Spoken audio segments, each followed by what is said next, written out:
So imagine this with me.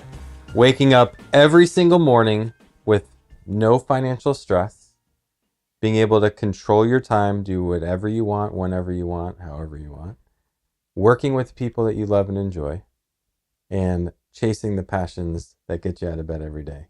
Doesn't that sound amazing? Sounds like heaven. Yeah. You strive for your whole life. Yeah. So the cool thing about that is, it's not really a dream. It's a reality. And the basis of that visual is what I like to call the 4 freedoms.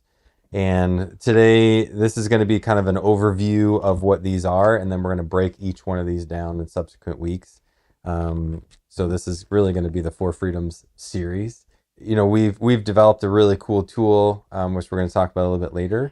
This idea really came to me earlier this year, and I guess it's been stewing on me for a long time. Aspects of that, I can remember going all the way back to 2013 when I resigned from my last position, and I've told this story a million times, but the thing I wanted to do, super special to, I put my stake in the ground because I was like, I'm going to be a business owner, right? And the day I resigned, I went to the store and I bought a Boss watch, Yeah. And I was there with my father-in-law, and he's like, I didn't tell anybody I was going to do what I was going to do.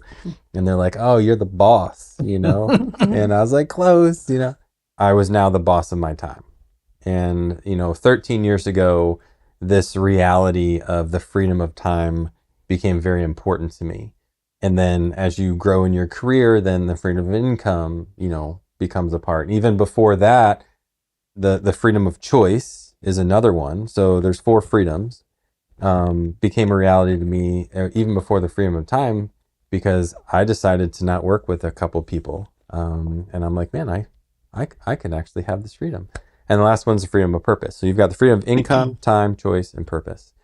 And each one of these leads up to that illustration, of we're waking up where you can, no financial stress, control your time, control the people you work with, and, chase the passions in your heart.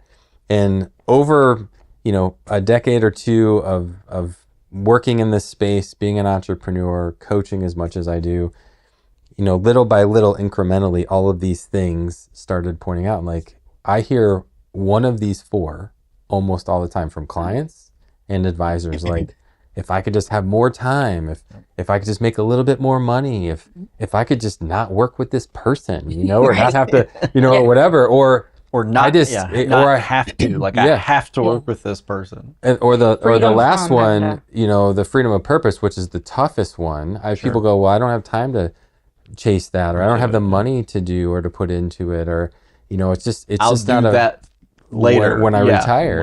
And that's the one that's inside that drives you the most. Right. Well, the confidence to know that it's okay to go after it because of the other ones. Like the financial aspect. Can I take time away from my family to go and do that? The justification, that ongoing, is it okay to have that freedom? Of the 4 freedoms, what resonates with you guys? It's got to be freedom of time for me. That's the one that, it's 7-8 years ago when I knew I was going to be making kind of this career shift. That was the thing that I was using as a lens, what was going to allow me to have time to be with my family.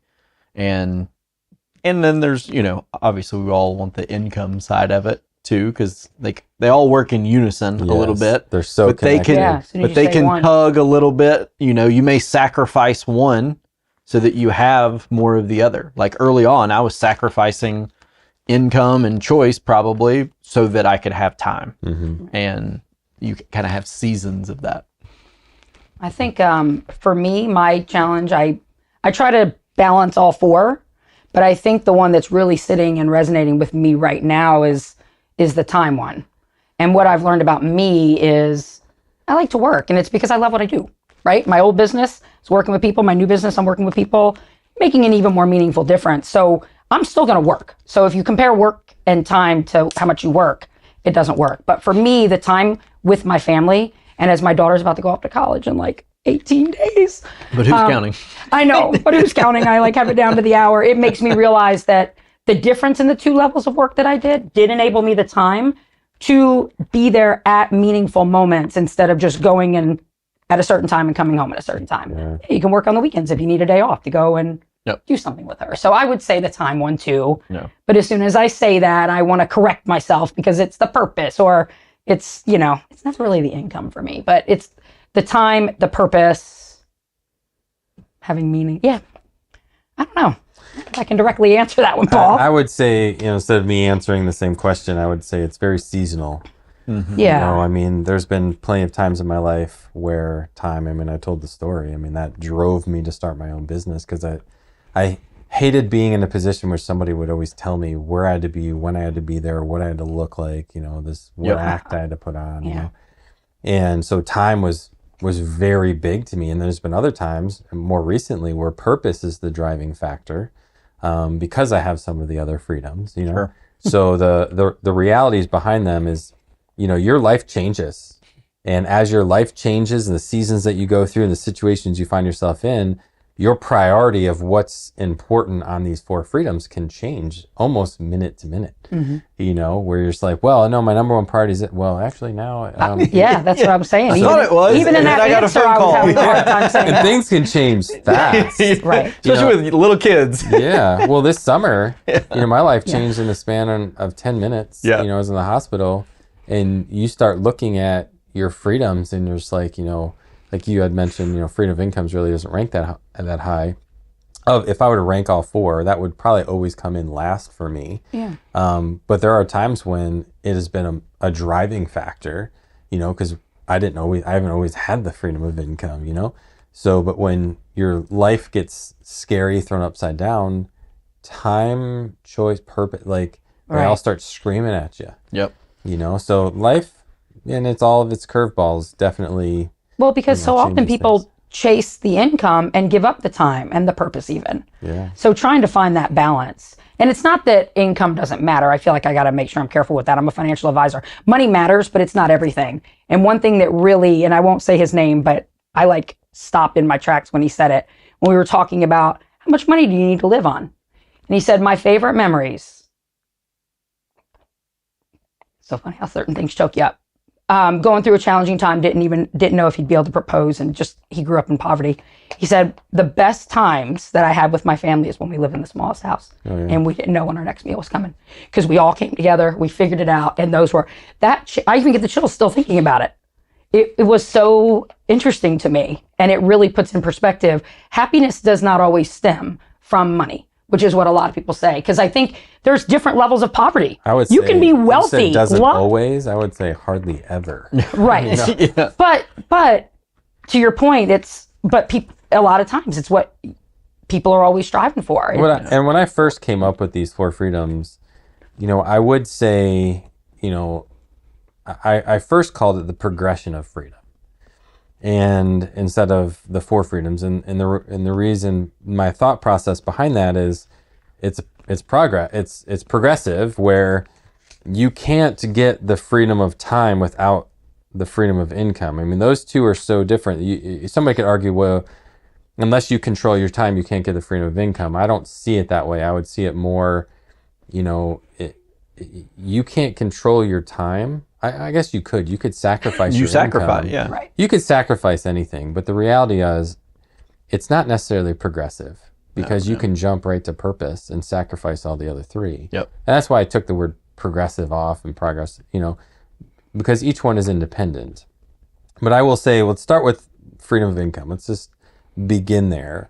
What is the freedom of income? And this is where it's interesting to define it, because once you understand it through the lens that we're teaching it, it's not like, excessive. It's, a yacht in, the Right. wherever, So often where people and having multiple homes. Like, for some people, I mean, they might argue that that's their freedom. For intended purposes of how we're defining the freedom of income, it's your basic needs plus.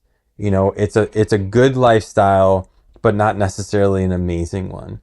It's vacations, it's not having to worry about a mortgage. It's probably, for a lot of people, debt free, being able to spend money and not worry about it within the constraints of a good lifestyle. So we might not be talking about a $50,000 vacation. We might be talking about a $10,000 or $15,000 vacation, which some people are like, you spend $15,000 on a vacation, or whatever that is. Yeah. It's basic needs in your lifestyle plus some more. Yep. Like being able to live comfortable, I guess, But everybody's different. but then have Yeah. some like you're saving, right? Like you're at this area where you're like actually able to put money away. Well, let's It's just not say the paycheck to paycheck. there's people, Right. somebody who has a Thinking lifestyle of about it. $50,000 a year. If somebody, and we have clients that can live on that. I don't know Yep. how, but it'd be instead of 50, it's like maybe it's 75. There's clients that live on 100,000 instead of 100. It might be 150. There are people that live on 250. It might be 350. So that plus is relative to what your base is. Sure. So it can be just about anything, but it's not to have the freedom of income. And I live on 100,000. It needs to be $1 million. Right. We're not talking like that type of jump here. So and it's really, really important to have that lens. And just like your friend that choked you up, Yeah. I grew up very poor. Yeah.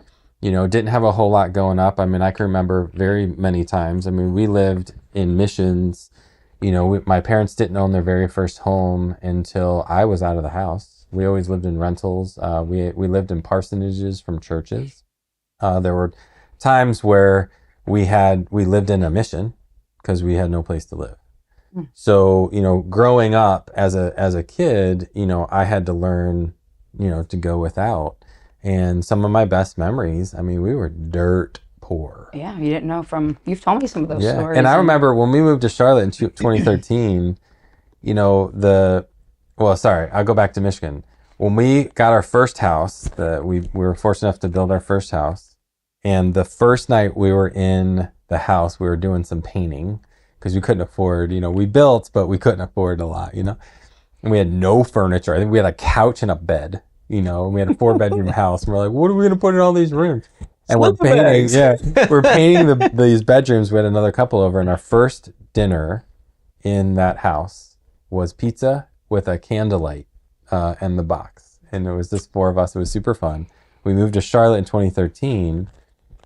When we moved into our house here, our first official family dinner was Chick-fil-A on the floor. We didn't have a kitchen table, sitting on the floor. And that was some of my best memories. We didn't have furniture. Yep.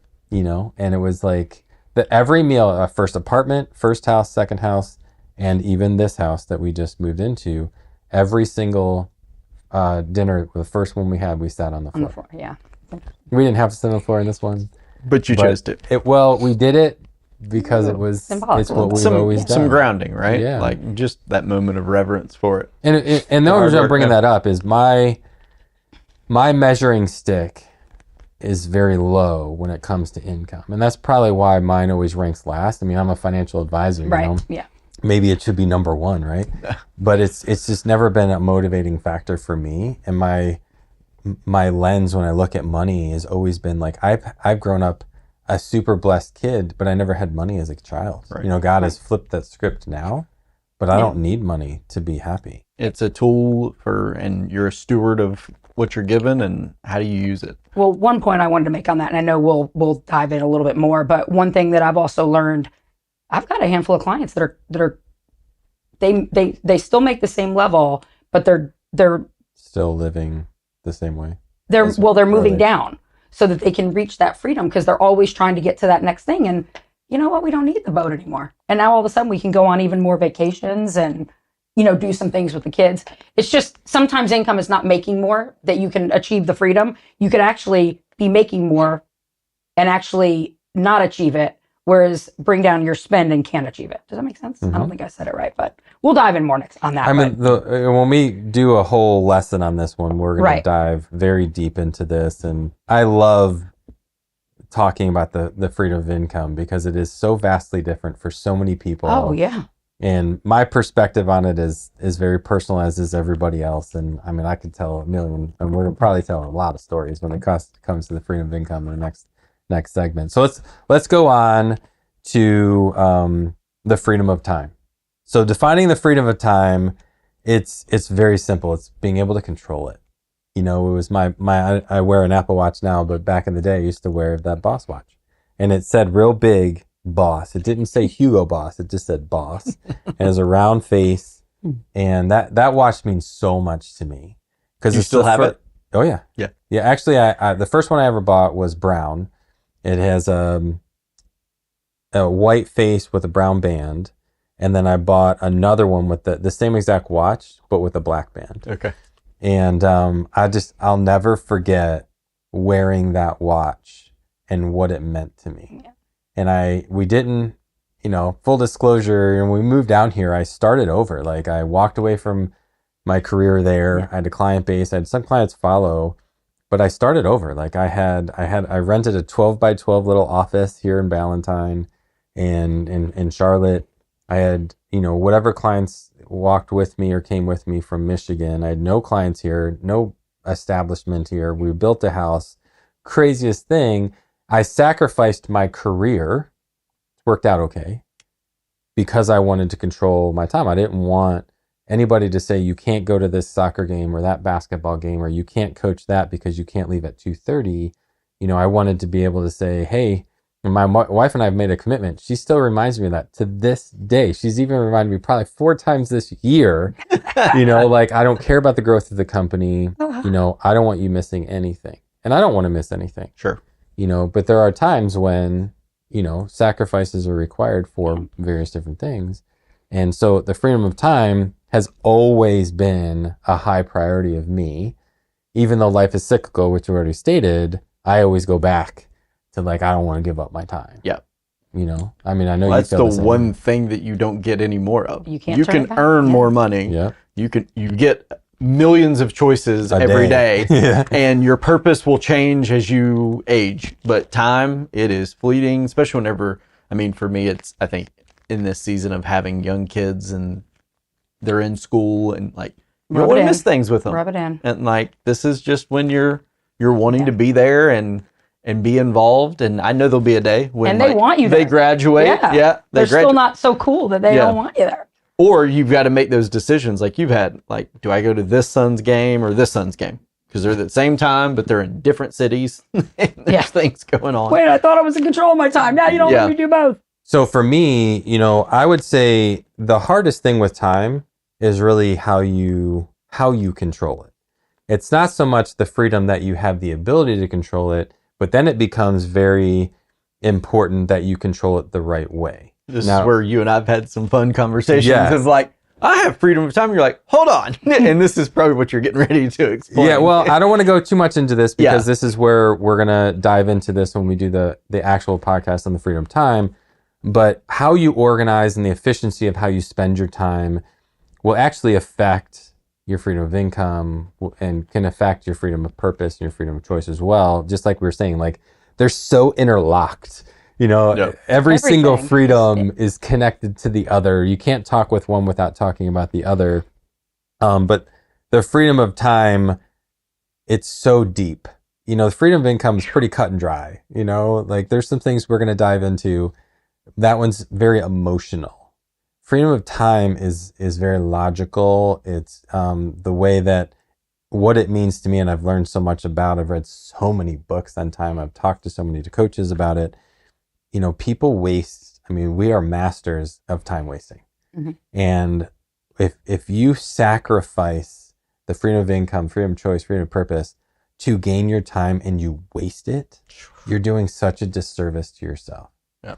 Because if you use time the right way, it makes all 3 of the other freedoms so much better. Be a superpower if you use it the right way.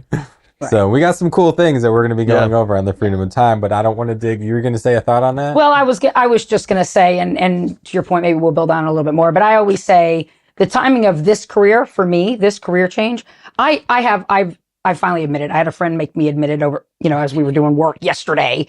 I'm a workaholic. Like, I love what I do. Right. So I still probably work the same amount of hours as I did in my previous career, but I now have more control over them. And what I always say in some of my coaching, I do some coaching, is when you can no longer control when your kids want to spend time with you. It's not, hey guys, let's go to the zoo and have fun today on the time that we say around your work schedule, around the rest of the stuff in your life. And now your kids and their needs, their wants dictate when the fun's going to happen.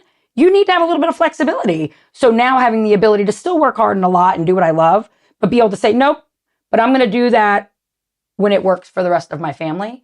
It's not necessarily working less, I guess is my point in all that. It's work, having the ability to work around the other important things in your life, which I think ties in again to the fact that it ties in with purpose and income and so many of the other things. But just having the ability to control it at different seasons in your life has been meaningful for me.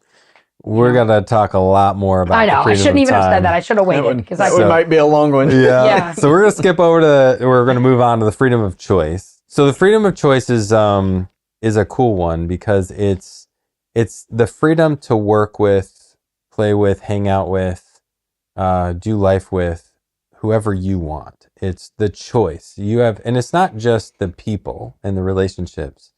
It's how you spend your time. It's who you spend your time with. It's choosing what you do. There are people that are in certain careers. I got reconnected this weekend with a buddy I haven't talked to in over 15 years. We used to work out together eons ago. Just reached out to me out of the blue. We finally connected this weekend. And the last time I talked to him, he was in college. Now he's got 6 kids. Wow. Yeah. Oh, I was like, bro. Yeah, control your time. I mean, you're averaging like a kid a year. Like, I'm like, this is nuts. Oh, and I'm like, what are you doing? He's like, I sell toilets. And he owns his own business. A great guy. Oh. And he loves it. He is plumbing supplies. He's on the corp. He doesn't install anything. He's just selling them like commercial buildings. And he really enjoys it. And you know, that's a choice. Doing what you do is a choice. Do you have the freedom to change careers? Right. You know, I mean, the freedom of choice is a big deal. It's not just relationships. It's the ability to choose whatever, whenever, whyever you want to do it. That's a big freedom. To me, this one's almost the most difficult. Mm-hmm. I think it's more difficult than purpose. And maybe that's just in my own situation. Mm-hmm. And as I look around, like the clients that we get to help, there's a lot of folks that they have great jobs, but they're working for, you know, a big company, especially here in Charlotte. Mm-hmm. You know, they're working for one of the banks, and they don't get to choose who they're on teams with and how they're having to clock in and clock out. And there's a lot of stuff there that, you know, they may have some of the others, but they don't have that choice of exactly who they're working with. Yeah, I can't wait to dive more into this specific one because it's a heavy one. Yeah.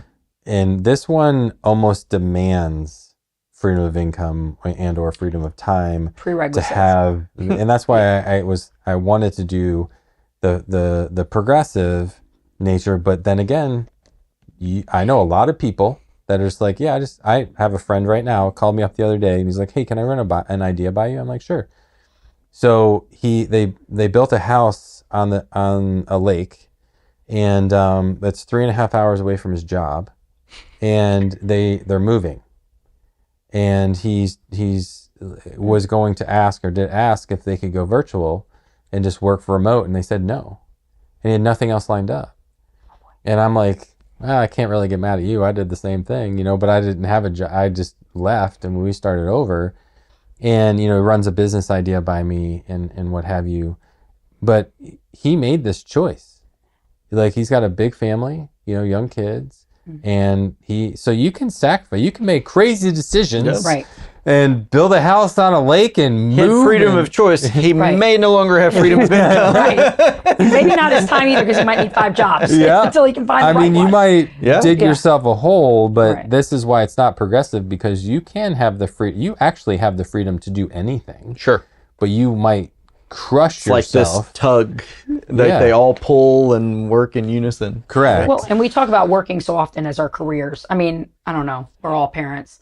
I so often challenge my kids to surround yourself with people who can make you better, people that you can help make better in certain areas where you have your strengths and they have their strengths, but surround yourself with good people who bring out the best in you. So it happens even before you come to work. If you have a choice to go play on a team and one just has a really bad culture, you become that. It becomes a part of you. So even before you get, you know, kind of choose who you work with and clients and leaders, and like, make sure you just build that as a core as you're growing up and as you're building your person, that you choose to surround yourself with people who make you better, who give you energy, who make you a good person, as opposed to people who just suck it out of you. Yeah. You know, I couldn't agree more. You know, I'm a big fan of C12. I talk about it often. And, you know, in that group, which we meet once a month, I'm meeting this week, it's a whole day session, and it's not a rah-rah session. You know, it's real hardcore accountability. And, you know, this week I get to share about our business, and you get put on the hot seat. It's called your core. And man, you get loved on in a very unique way sometimes, you know, and, you know, it's just a hard thing because these people care about you and they dig into you. And when it's time to give counsel, the Band-Aids get ripped off real fast, you know? And so, you know, choosing to put myself in that environment, you know, has probably been one of the best choices I've ever made. oh yeah, that's great. Being with a group of guys that truly care about me and the success of my marriage, my parenting ability, my this business, you know, my heart for God, my heart for others, like you can't put a price tag on that. Yeah, no. So that's probably going to be another long one. Yeah. Yeah, I was gonna say. Last one is the freedom of purpose. Personally, as I've talked about these over the years, I've come to the conclusion that this is the most difficult for the vast majority of people out there. Because a lot of people, they're like, purpose? Like, what's that? Like, I think I understand it, but what is purpose? You know, and it's defined by pursuing the passions, you know, the talents. Like, what and who are you? How did God make you? And what are you like really good? What's your unique ability? And it's finding that purpose. For me, I would put a little asterisk on that. It's using my purpose, my skills, my abilities for the glory of God. But not everybody's going to define it that way. I wish everybody would, but they don't. So, you know, we all have our unique driving forces, the unique things that we love to do. Are you pursuing those? Do you have this freedom and the ability to pursue? Because this is one of those weird ones where people might be a workaholic, but sometimes they love their job, but they don't like their job, or they like their job, but they don't love their job. You know, it's like I love my wife, but I don't like her. I've heard people say that. Yeah. Like, I love my husband, but I don't like him. You know, and that's a unique kind. Like, I love my job, it provides for my family. I just don't like what I do.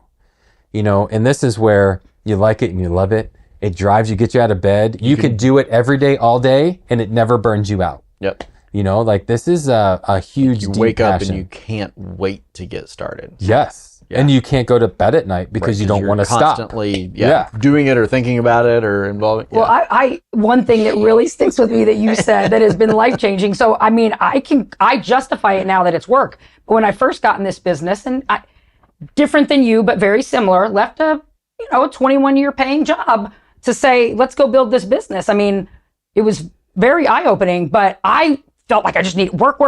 I felt like I wasn't working because all I was doing was talking and loving on people all day. And I'll remember you forever saying this. You're working. It's called building relationships. That's the primary thing that you need to do in your role, but it doesn't feel like work. So you forget that you're working. But for me, work is like fulfilling the purpose, a passion, a purpose for me. So I can like muddy the two because I can mix them, and people are trying to put me in my place with that. And I'm like, you know what? You can say that with me at Frito, but you can't say it with me here, because I am literally helping dear people in my life, perfect strangers, do what to me is something that I'm most grateful when people do for me. Challenge you to get out of your comfort zone and go achieve the dreams that you want to and the goals that you want to. If we want to call that work, then I'm a workaholic. Mm-hmm. Is that, I mean, I know I'm going to receive some people will probably text me for that one. You're such a dork, but I love what I do. So I can do purpose and work. The unique thing is, like, one of the notes I put down here is, many successful entrepreneurs align their business activities to their values, their passions. So it feels, yes. Yeah. I don't know how much that is passion though, because most people don't work their passion. So like one of my passions is sustainable ministry. So I have a ministry, a foundation on the side that my wife and I run. And it's all about, sustainable ministries, charities, what have you. They're always begging for money. And a passion in my heart is helping these businesses or these ministries sustain themselves. where they don't have to ask for money again. Wouldn't that be crazy? Yeah. So that's a passion of mine. I think about it often. I work on it all the time, but it doesn't pay the bills. It's not what I do, right. But it's definitely a something inside of me, and it's a culmination of a lot of the skills that I've been able to build over time, and some of the inward passions that I've had and how they've connected together. I wasn't born with it. You could argue I was, because God knew who I was going to be. Sure. I didn't. And I had these, I love technology. I love, I love organizing, I like planning. And you start putting all these things together, and it led up to this passion. And I would say for most people, they don't know what their passion is or their purpose. Right. What the average age of financial advisors is in like their 60s. So if you take our entire industry and you average us all out, we're like the average financial advisor is like 60 plus, which is crazy. And as I've talked to a lot of advisors over the years, and we coach tons, I'll ask the question, like, what's your purpose? Like, what are you here to do? And most of them, if not all, are like, I am not even sure. Like, I love what I do. They start telling me what you said. I'm like, is that your purpose? Mm-hmm. Like, purpose is like something that you strive to do, but you might not be able to do. It's a cause bigger than yourself. So our work, we can do. Your purpose, you can't. It's bigger. Yep.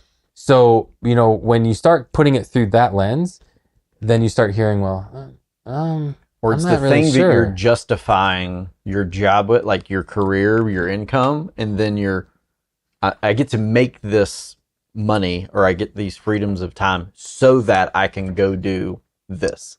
It just makes me think of one of the advisors that we were with last year during study group, and he's telling us his story and how he loves to go fishing with these men and women. He takes them out. Mentorship program. Oh, that was such a sweet. Where he gets to take them out and take them fishing. But that's his passion. Like, you could hear it. Like, he started crying. He got crying. It was crazy. But you could see he works Monday through Friday so that he can go out and mentor these kids and take them fishing. Mm-hmm. And that's where that's purpose together. Right there. That's purpose. That is purpose. So I want to move on, because we're going to dive into each one of these. And this is just, an overview one. But I do want to talk about the twist, which I'm calling it the twist. Okay. You can earn each one of these freedoms independently, or you can earn all four. You can earn two or whatever. But none of them are permanent. So, like we had mentioned, your buddy just said, he might have had he might have had freedom of income. Just gave up 2 or 3 of them. But because he acted on the freedom of choice, he might have given up the freedom of income. So, though striving for all of these is awesome, and I want every single person to have all 4 of these freedoms.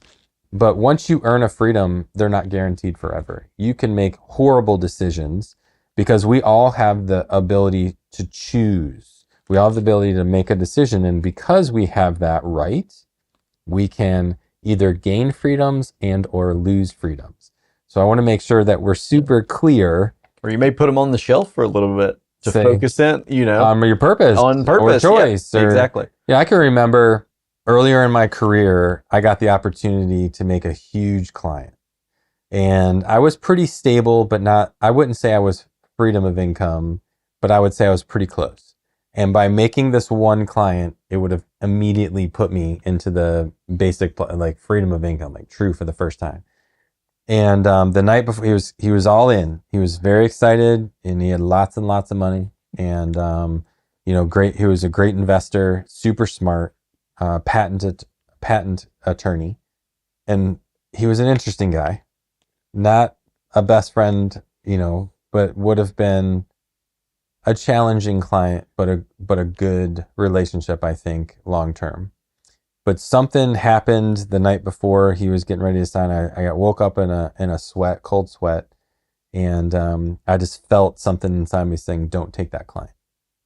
And I can't even tell you why. There was just something that didn't feel right. And I remember going into the office the next day, and I talked to the owner of the firm, And I was like, I know you want this client.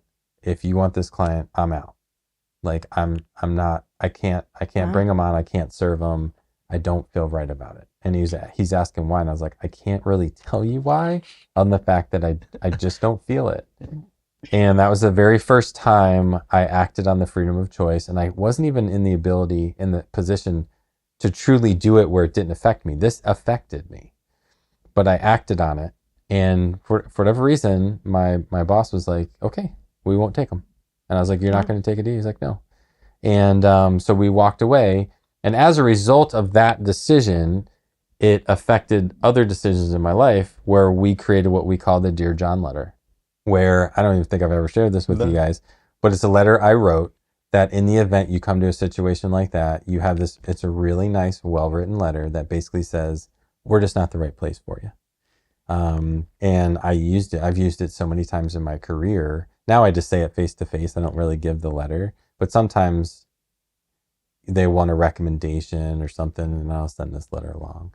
But that freedom of choice led to my ability to then, I gave me the freedom moving forward that if I ever came into that specific situation, I wasn't free to choose, but I chose at that moment. You were, yeah. You know, I sacrificed you were, yeah. income and time, you know. I would actually say I sacrificed income, but gained time by not taking him. So I gained a little bit more freedom of time. I gained my freedom of choice, or acted on my freedom of choice, even though I didn't have it. And it hurt freedom of income. So, but in that story, it could have negatively affected my career. I think it positively affected my career. But there are other situations that you can act on any of these, and it can ruin all kinds of stuff or take away the freedom. Like, I know a lot of people have given up awesome careers to go serve in ministry, you know, where they've given up the freedom of income forever. And there's like, hey, God's going to provide and he's going to do this because I'm going to chase my passion, which he might get the freedom of time. He might get they might get the freedom of choice and the freedom of purpose, but never have the freedom of income. And they're okay with that. Yeah. So, and that could be a super fulfilled life. Correct. Yeah. You know, like I'm never going to judge that person. Yeah. Right. It's just what's right for you. And yes. Yeah. Probably very happy people. And last thing I want to say, which we just alluded to it, is, you know, you can earn one of them, three of them, two of them, all of them. You know, you can purposefully say, I'm never going to earn this one because it's not a priority, or I'm never going to sacrifice, or it's just like the income one. Like, some people just don't care. And I would say of the four, that will be the one that people will give up the most. Because statistics show that people will take less money to live and enjoy and like what they do. Right. Like, hey, I love this job. Like, I hate even giving these examples, but some of the greatest careers are the worst paying ones, like teachers, firemen, police officers. Like, those people live most fulfilling jobs. We've talked about that before in a previous. We actually had a podcast about it. About the fulfilling. You know, like the famous athletes or actors or whatever. Like, you read in the tabloids all the time about, I mean, them killing themselves and don't know what their purpose is in life. And they're making all the money in the world, so they have the freedom of income, but then they don't have the freedom of time. A lot of them can't choose, you know, whatever they want to do and purpose. Very few actors are living their purpose. Right. You know, or actresses, whatever, all of them. So, and I'm not trying to judge anybody, but you see it. Right. And you see those teachers that have never made more than $40,000 a year or $50,000 a year. Loving life. And they You're love one of the life. happiest people you know. Yeah. So sometimes this freedom thing is interesting because though you might not have all four freedoms, you're living a very purposeful life. Yeah, and it's finding the balance and the right thing for you. That's right. I mean, I think that's what it's all about. Just figuring out what works for you. And nobody can make that decision for you, you know? And the last thing I want to close with is we have a really, really cool tool that by the end of this series we're gonna launch, and it's the Freedom Assessment. There's 3 versions of it. We have a very specific version for entrepreneurs, which we slanted towards financial advisors. So if you're a financial advisor, you can take this and it can actually score you on all 4 of those freedoms. Then we have a working professional one. So if you don't own your own business, you're working professional, you can take the assessment. And then there's a retiree version.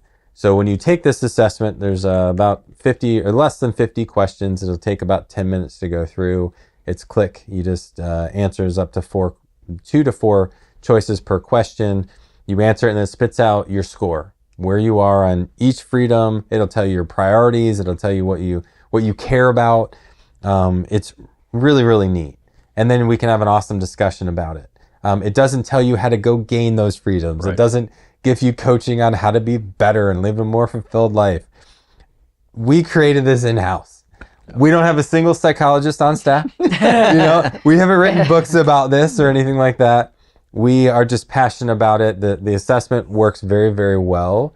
And then it's so individual. That's the cool thing about this. Like, people choose to chase certain things and other people don't. And so it's so unique. You can't make a vanilla tool that's right for everybody. And we purposely did not put in like coaching and insights and how to get to that next level because it's so individual. Yeah. Mm-hmm. So it's an assessment that gives you a baseline of where you are. Just like a mirror. Yeah. It's kind of holding up a mirror of where you're at right now. Yeah. And it's so insightful. Like, when you look at it, you're like, yep, that's me right now. And it can change. Like, your assessment where you are today can be drastically different in 6 months or 6 years. It can be the same as well, but it can be vastly different.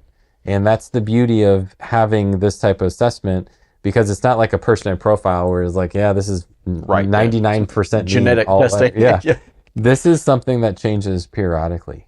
And it's a good tool to be used. And it's understanding where you are in these 4 freedoms can be very, very uplifting in your life. You had mentioned surround yourself with people that care about you and that want the best for you. That's what this is. You have that same circle of friends and understand this and say, okay, well, I want to be here. Oh man, really cool things can happen. Yeah, let them ask you the questions that get you to that. Yeah. So I can't wait to dive into the other 4 or the next 4 podcasts, which we're going to have a specific podcast on each one of the 4 freedoms: income, time, choice, and purpose. So get ready. We're about to dive in.